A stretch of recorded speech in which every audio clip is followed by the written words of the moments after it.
my brother, comrade in arms, founder, Jan Suraj Party, திரு பிரசாந்த் கிஷோர் அவர்கள் இன்னைக்கு நம்மளுடைய இந்த தமிழக வெற்றி கழகத்தினுடைய 2ஆம் ஆண்டு துவக்க விழாவிற்கு சிறப்பு விருந்தினராக கலந்துக்கிட்டு பேசியது மிக்க மிக்க மகிழ்ச்சி. அவருக்கு என்னுடைய மனமார்ந்த நன்றியை தெரிவிச்சுக்கிறேன். We are an emerging primary political force in Tamil Nadu politics with a firm commitment to create history in the upcoming 2026 assembly elections of Tamil Nadu, like 1967 and 1977 assembly elections of our state.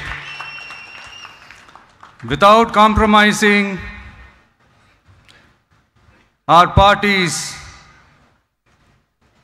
ideological principles at any cost, I am here to collaborate and work with you towards upholding the secular and democratic ideals in TN and beyond. என் நெஞ்சில் குடியிருக்கும்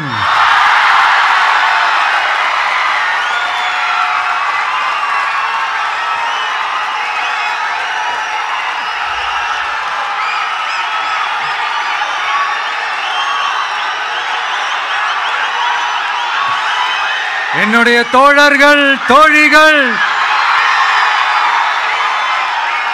எல்லாருக்கும் என்னுடைய வணக்கம். வணக்கம் வணக்கம்.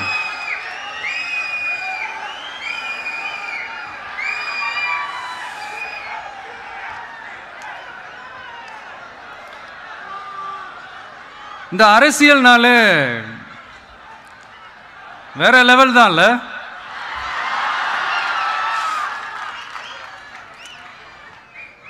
ஏன்னா இந்த அரசியலில் மட்டும்தான் வித்தியாசமான ஒன்றை நம்ம பார்க்கலாம். யார் யாரை எப்போ எதிர்ப்பாங்கன்னே நமக்கு தெரியாது. யார் யாரை எப்போ ஆதரிப்பாங்கன்னே நமக்கு தெரியாது. அதை கணிக்கவே முடியாது. அதனால தான் இந்த அரசியலில் மட்டும் முன்னாடியெல்லாம் சொல்லி நம்ம கேள்விப்பட்டிருப்போம், நிரந்தர நண்பனும் நிரந்தர எதிரியும் இல்லைன்னு சொல்லுவாங்க. அரசியலுக்கு யார் வேணாலும் வரலாம், அது ஒரு ஜனநாயக உரிமைன்னு சொல்லுவாங்க. ஆனால் மக்களுக்கு ரொம்ப ரொம்ப பிடிச்சி போன ஒருத்தன் அரசியலுக்கு வரான்னா அதை கண்டிப்பாக நல்லவங்க எல்லாம் வரவேற்பாங்க. ஆனால் ஒரு சில இந்த அதிகார இல்லை அது வேணாம், ஒரு சில பேருக்கு மட்டும் கொஞ்சம் எரிச்சல் வரத்தானே செய்யும். அது இருக்கும் தானே. என்னடா இவன் திடீர்னு ஒருத்தன் என்ட்ரி கொடுத்துட்டானே, இது வரைக்கும் நாம சொன்ன பொய்யெல்லாம் நம்பிக்கிட்டு மக்கள் நமக்கு ஓட்டு போட்டுக்கிட்டு இருந்தாங்களே, ஆனா இப்ப இவன் சொல்றதெல்லாம் பார்த்தா மக்கள் மனசுக்கு ரொம்ப நெருக்கமா வேற இருக்குது. அதுவே நமக்கு ஒரு பெரிய நெருக்கடியாகவும் இருக்குது. இவனை என்ன பண்ணலாம், என்ன செய்யலாம், எப்படி இவனை இது பண்ணலாம், க்ளோஸ் பண்ணலாம்.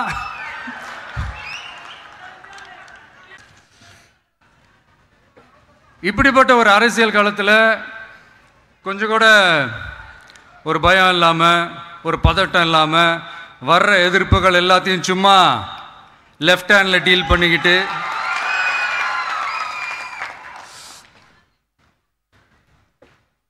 இதோ நம்மளுடைய தமிழக வெற்றி கழகம் 1வது ஆண்டை கடந்து இப்போ 2வது ஆண்டில் அடி எடுத்து வைக்கிறோம். இந்த ஒரு காலகட்டம் தான் மிக முக்கியமான ஒரு காலகட்டம். ஏன்னா ஒரு அரசியல் கட்சிக்கு ஒரு பெரிய பலமே அந்த கட்சியினுடைய கட்டமைப்பு தான். அதுதான் அந்த கட்சியினுடைய ஒரு வேறு மாதிரி, ஒரு அடிப்படை பலமே அதுதான். ஒரு ஆலமரம் மாதிரி ஒரு கட்சி ஒன்று வளரணும்னா அதுக்கான அந்த வேர்களும் விழுதுகளும் ஸ்ட்ராங்காக இருக்கணும் இல்லையா? அப்படி தான் நம்மளுடைய இந்த அமைப்பை பலப்படுத்துகிற ஒரு வேலையை தான் இப்போ நம்ம செஞ்சுக்கிட்டு இருக்கிறோம். தமிழ்நாடு முழுக்க மாவட்ட நிர்வாகிகள் எல்லாரையும் தேர்ந்தெடுத்து அறிவிச்சிட்ருக்கிறோம். இந்த நேரத்தில் நம்ம மேலே ஒரு கம்ப்ளைண்ட், அது என்னென்னா, அதுதான் எனக்கும் புரியல. நம்மளுடைய மாவட்ட நிர்வாகிகள் எல்லாருமே வெறும் இளைஞர்களாகவே இருக்கிறாங்களாம். ஏன் இருந்தா என்ன?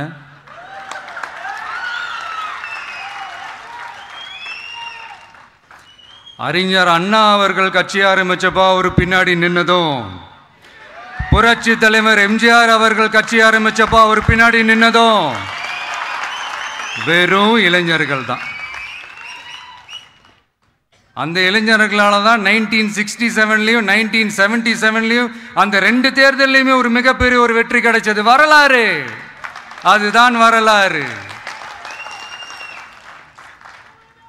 இப்போ அதே மாதிரி நம்ம மேலே இன்னொரு கம்ப்ளைண்ட், அது என்னன்னா, நம்மளுடைய கட்சி நிர்வாகிகள் எல்லாருமே சாதாரண குடும்பத்திலிருந்து வந்தவங்களாம். அதே தான் இங்கேயும் கேட்குறேன், ஏன் வரக்கூடாதா?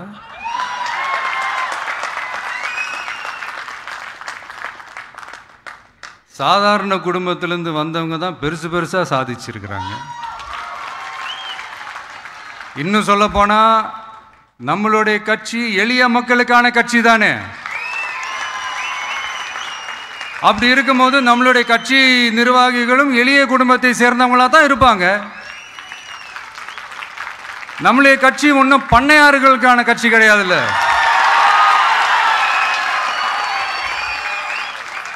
முன்னாடிலாம் அந்த காலத்தில் பண்ணையாருங்க தான் பதவியில் இருப்பாங்க. இப்போ கொஞ்சம் உள்டா மாறிடுச்சு, பதவியில் இருக்கிறவங்களாம் பண்ணையாரா மாறிடுறாங்க.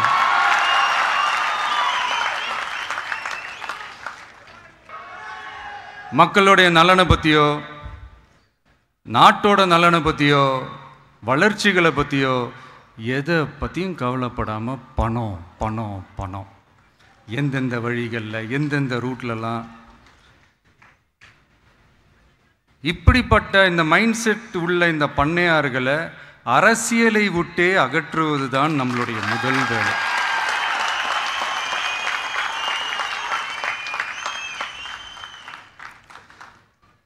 அதை ஜனநாயக முறைப்படி நம்ம செய்கிறதுக்கு தான் 2026 தேர்தலை நம்ம சந்திக்க போகிறோம். அந்த தேர்தலை சந்திக்க ரொம்ப ரொம்ப முக்கியமான விஷயம் பூத் லெவல் ஏஜென்ட்ஸ், BLA அப்படின்னு சொல்லுவாங்க. அது ரொம்ப ரொம்ப முக்கியம். ஏன்னா நீங்கள் பார்த்தீங்கன்னா தமிழ்நாட்டில் அந்த பெரிய பெரிய கட்சிகளுக்கு தான் அந்த BLAலாம் ரொம்ப ஸ்ட்ராங்காக இருக்கும்னு சொல்லுவாங்க. ஒரு அப்ராக்சிமேட்டாக ஒரு 69,000 பூத்ஸ் இருக்குது. அது எல்லாத்துக்குமே பூத் ஏஜென்ட்ஸாக நம்மளுடைய கட்சி தோழர்களை தான் நியமிக்க போகிறோம். கூடிய சீக்கிரமே பூத் கமிட்டி மாநாடுன்னு ஒன்று நடத்த போகிறோம். அன்னைக்கு தெரியும் தமிழக வெற்றி கழகம் எந்த ஒரு பெரிய கட்சிக்கும் கொஞ்சம் கூட சளைச்சதில்லைன்னு.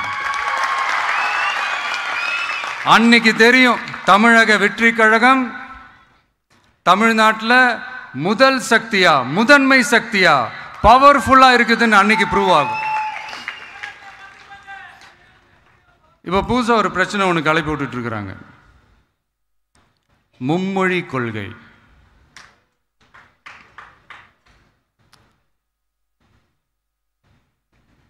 அதாவது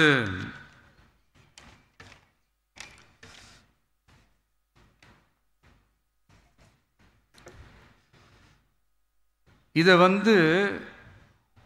இங்கே செயல்படுத்தலைன்னா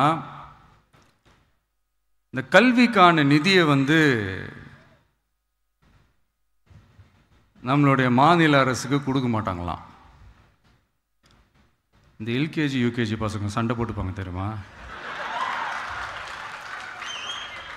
அந்த மாதிரி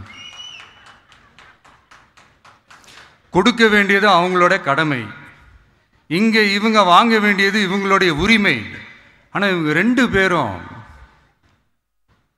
இங்கே எவ்வளோ சீரியஸாக ஒரு பிரச்சனை ஓடிக்கிட்டு இருக்கு.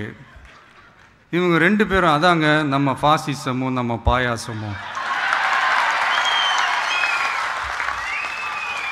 அதான் நம்ம அரசியல் இனிமையும் கொள்கை இனிமையும். 2 பேரும் என்ன பண்ணுறாங்கன்னா, 2 பேரும் பேசி வச்சுக்கிட்டு இந்த செட்டிங்லாம் பண்ணி வச்சுக்கிட்டு மாற்றி மாற்றி சோஷியல் மீடியாவில் ஹேஷ்டேக் போட்டு விளையாட்டுருக்குறாங்க.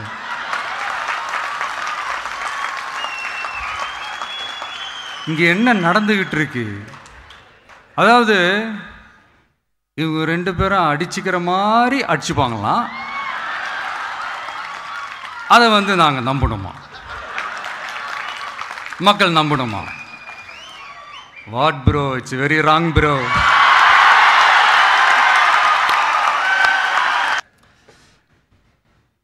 அதனால் நம்மளுடைய தமிழக வெற்றி கழகம் சார்பாக நாமளும் இந்த பொய் பிரச்சாரங்களை எல்லாம் புறம் தள்ளிவிட்டு இதை நாங்கள் உறுதியாக எதிர்ப்போம்.